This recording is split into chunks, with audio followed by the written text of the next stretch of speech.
Halo teman-teman, perkenalkan saya Geresti Japurba dengan NIM C1B02408. Di sini saya akan mengerjakan tugas UTS statistika saya dalam mengerjakan beberapa uji validitas, uji reliabilitas dan lain-lain. Nah, langsung saja di sini pertama kali saya akan mencari deskriptif statistikanya.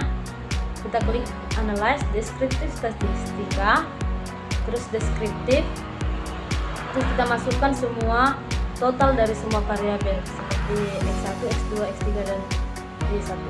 Kita pindahkan ke sini, lalu kita klik OK.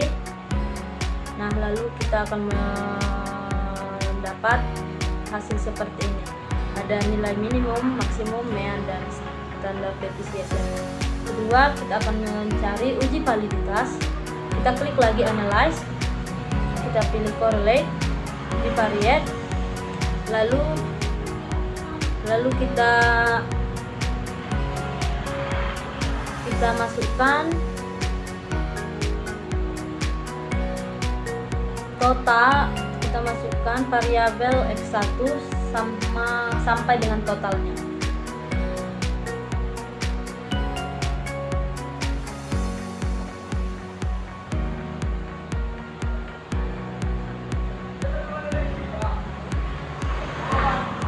Setelah kita masukkan variabel X1 nya, kita klik OK, lalu akan muncul seperti ini. Kita bisa lihat nilai signifikannya. Jika nilai signifikannya kurang dari 0,05, maka nilai itu valid. Kita lanjut ke X2, kita pilih lagi Correlate, Bivariate, kita kembalikan X1 ke asalnya, lalu kita masukkan X2 nya.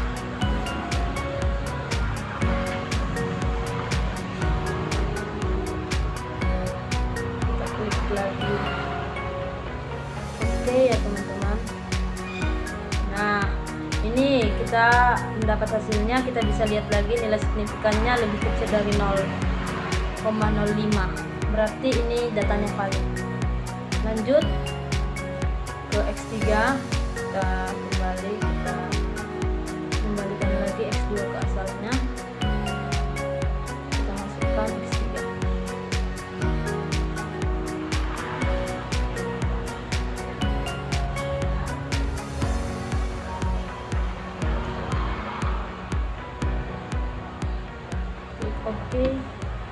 Oke, ini hasilnya teman-teman.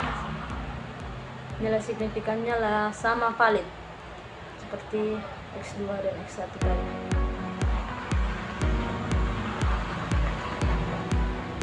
Kita lanjut ke Y1, variabel Y.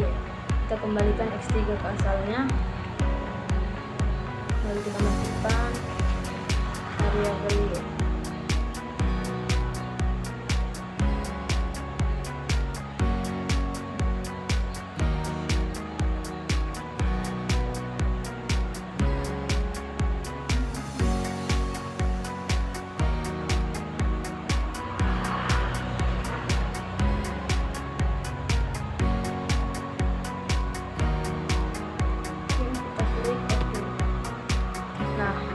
Juga bisa lihat hasilnya. Oke, lanjut ke uji reliabilitas teman-teman. Kita klik lagi Analyze, kita pilih Scale, kita pilih Reliability Analyze. Nah, ini kita masukkan semua variabel kecuali totalnya. Kita masukkan variabel X1 kecuali total.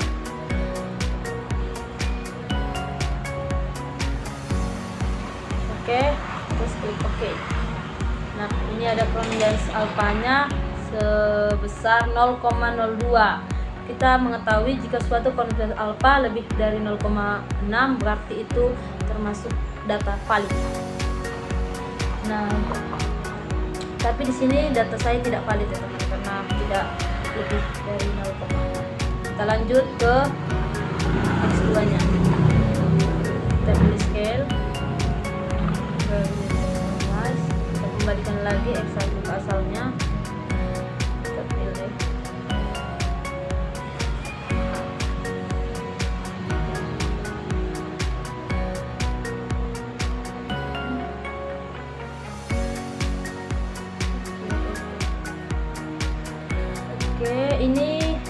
dapat crown bench alphanya 0,767 berarti valid karena dia lebih dari berapa.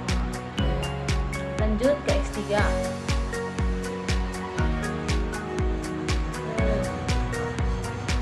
Kita pulangkan X2 ke asalnya, kita masukkan X3.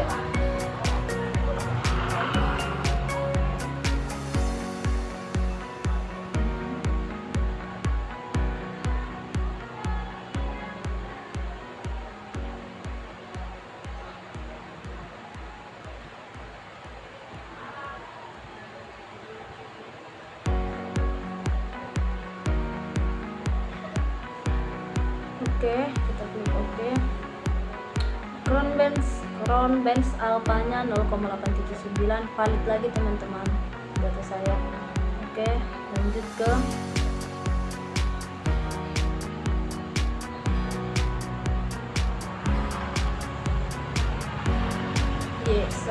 ke variabelnya, kita pulangkan X3 ke asalnya. Oke, kita masuk ke variabelnya.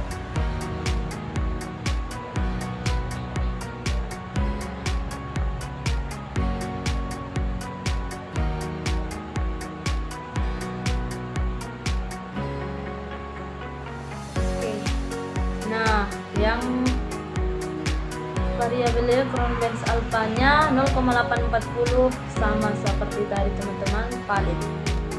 Oke, sekarang kita masuk ke uji asumsi klasik. Kita klik analyze, kita pilih regression, kita pilih linear. Nah, terus di dependent ini kita masukkan total Y kita, total Y. Dependent. Terus yang di independence kita masukkan seluruh total variabel X. Dari X1 masuk, X2 masuk, X3 masuk. Setelah itu kita pilih statistik, kita klik collinearity diagnosis, terus Darwin-Whitson. Oke, setelah itu kita continue, kita pilih plots, kita kasih jepret ke X, shift itu ke Y, terus kita pilih histogram, normal, probability plot. Oke, setelah itu kita continue, kita pilih lagi save, kita klik ini paling atas unstandardized, kita continue, kita oke. Oke, nah ini sudah keluar ya teman-teman, ada result, statistik dan histogramnya dan lain-lain. Nah, kita masuk ke uji normalitas, bagian dari uji asumsi klasik. Pertama, kita klik analyze, kita pilih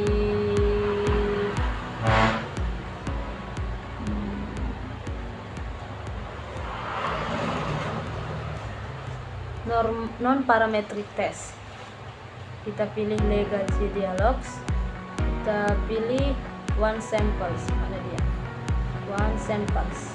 Oke, ini kita masukkan ini yang terakhir nih teman-teman, unstandardized result, kita pindahkan ke kanan, Oke, setelah itu kita okein. Nah, ini kita lihat nilainya, nilai signifikannya 0,142. Kita ketahui bahwa nilai lebih dari 0,5 maka normal. Berarti data saya normal teman-teman. Lanjut ke uji multikolinialitas. Kita ke atas ke koefisien. Nah, ini teman-teman, ini kita lihat nilai fifth-nya. Jika nilai fifth-nya lebih dari 10 maka terjadi multikolinialitas. Dan di sini selanjutnya heteroskedastisitas. Nah, kita sekarang cari. Kita kenapa tidak bisa kita pindahkan dulu kamera kita ke sini teman-teman. Oke. Kita cari. Ini kita lihat titik-titiknya menyebar, berarti kalau titik-titiknya menyebar berarti tidak terjadi heterokerestitas. Lanjut ke uji autokorelasi. Kita ke uji autokorelasi, kita cari model summary. Model summary mana kau? Mana nya dia? Tak habis penyimpanan. Oke, ini teman-teman kita lihat